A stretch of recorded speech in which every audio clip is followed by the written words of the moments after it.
Every yard, every hit, every second. It's earned out here. This game demands more than just skill. It demands fuel. The right fuel. Cause out here it's not just about how hard you work. It's about how long you keep going. When the game gets real, drink bottle still. Welcome into another OUA season preview. This time we have Western Mustangs defensive lineman Max von Muehldorfer, the veteran who is back from the CFL. So congratulations, first of all, to you for that kind of accomplishment and being selected and getting to a training camp. Max, you said camp's been warm. Talk to us about it. How are you beating the heat in London? Yeah, no, camp's been thanks again for having me on first off and appreciate you guys. And no, yeah, camp's been very, very warm, but every team, in Ontario is dealing with the same heat as us. So you just got to manage it with, staying hydrated, making sure that, in between reps, you're taking your time, and the coaches have done a phenomenal job of, taking care of us, especially throughout this training camp with different ways of learning the playbook and going through stuff of maybe that's inside with some AC or walk and talks on the turf. But no, training camp's been good so far. I'm excited. Lots of new faces, and then a lot of guys returning that I'm happy to see, and you know, and we're just getting ready for getting our bodies ready for that first week against Queens. Now, you mentioned it there, but a lot of guys returning, and you are one of them. But you guys had a number of guys, as always, drafted to the CFL. But this year, the CFL kind of said, you know what, Western, we're going to do you a solid and sent a lot of you guys back for this extra year with the Mustangs. Talk about kind of the new experience that you guys had as a group at the CFL that you guys Mhm. are now bringing back to London. Yeah, no, exactly. We were lucky enough to have a pretty big draft class this year, and a few guys stuck, like guys like Jackson Finley and Alex Berwick and Riley McLeod. But it's always great having Eric Anderson back, Braden Missouri, Brian Garrity, um, and so those guys coming back from CFL camps without experience, and even Eric going to the NFL to the Giants mini camp. Being able to have those guys back in the building, sharing that knowledge, sharing that experience, basically being another, being a fifth year guy, yeah, it's your last go, but it's also teaching the rookies, the first and second year guys, how things work at Western, the offense and the defensive side, the culture that we have here, and how it's kind of maintained it through such a long period of time with basically just learning from your vets. And no, it's always great to have those guys back on the team for this year, and super excited. Now, one of the guys that is back as well with the Western Mustangs, is obviously your quarterback in Evan Hillock. Um, he's had a wicked career, as have you. I mean, you guys are same rookie class, if I'm not mistaken. But how have you guys been able to kind of take this team and make it into your own as leaders? Yeah, no, with having Evan coming back, and I know he's been looking really good. I'm super excited with having him back, Seth Robinson, Braid, like that. Our offense, I've been excited to watch. Like it's watching them, operate right now in training camp. It's been super exciting, and on the defensive side of the ball, with some of the guys coming back, the leaders like Soren Hauschmed, I'm super excited. But that offensive side of the ball, it's going to be exciting to watch. We hear it all the time, but iron sharpens iron. It's, cliche, whatever you want to call it, but how important and how much does that do for your development throughout the camp season to go against, not only one of the best offenses in the OUA, but one of the best offenses in U Sports as a whole? No, exactly. Like, that was one of the main reasons why, like, for me being out from out west, Western Canada, and coming here was, the competition every day that you're gonna go against, whether that's training camp or throughout the season of, guys like Keegan O'Neill, guys like Eric Anderson.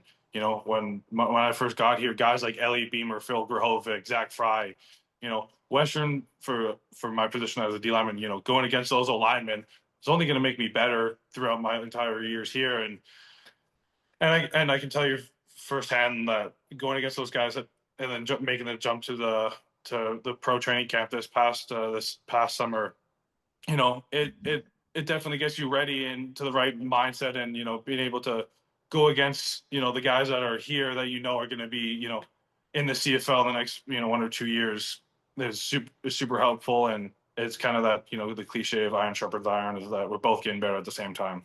You mentioned going up to the CFL. You were lucky enough to go back to your hometown.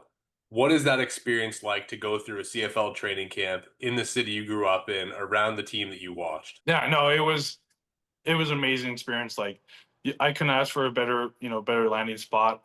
Getting picked up by the Calgary Stampeders, and super grateful for the organization, and to be able to go there for training camp and the 2 preseason games, and just a first class organization.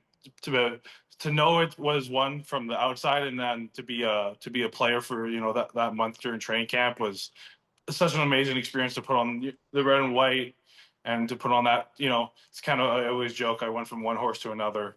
Um, but no, it was so cool. And my family, I got to create so many lifelong memories through that, with my family growing up and being season ticket holders, and growing up going to games as a little kid, and doing the little camps, and just everything kind of came full circle. All right, I got to ask, the Bible, one of the most dense playbooks in the entirety of U Sports. Mhm. What does that do to get you prepared for the next level? What does that do to get you prepared for this upcoming season?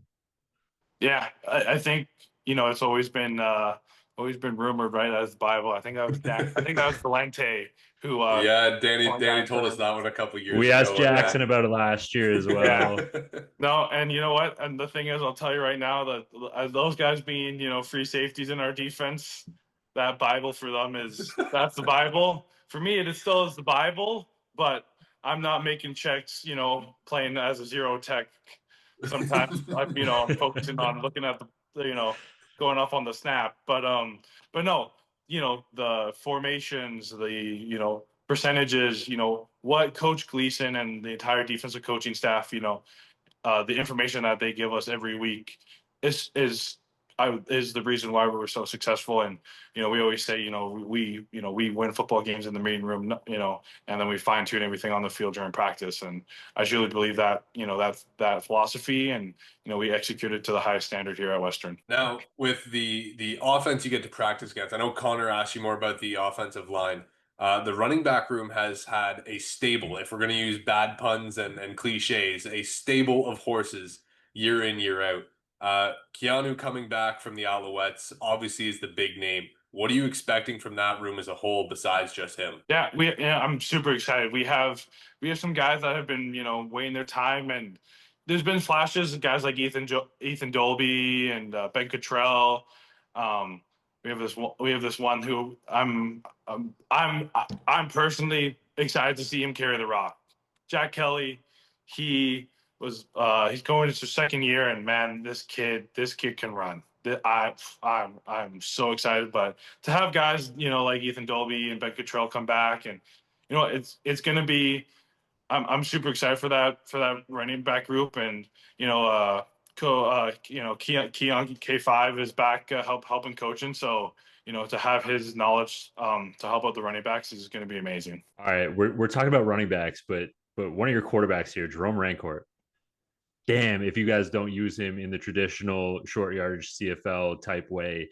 And man, if he isn't one of the most effective quarterbacks in that way over the last, the 2024 season, what does a guy like that do for you off the bench? How does he hype you up? How does he just kind of bring that energy to the Western Mustangs? Because for us, that was a lot of fun to watch. No, Jerome, this was my 5th year with him, and I'm super excited, for him to have another year. And I know we have some stuff, planning for him of, ways to get him the football. And I'm super excited. And I always say, Jerome's a sage up, Quebec guy. And those guys, can always bring up a room energy wise. And, he'll be the first one to tell you that, he loves contact. He does not shy away from contact on those, third and ones, or those goal line, touchdowns that he scores. He loves to get a little physical, So no, I'm super excited to have him, back, and playing quarterback and doing those short yardages. And no, he's going to be he's going to be great to have this year. Whenever you guys look at, you know, your season from training camp on and kind of peering down like the cliff where you're going to be taking that huge roller coaster.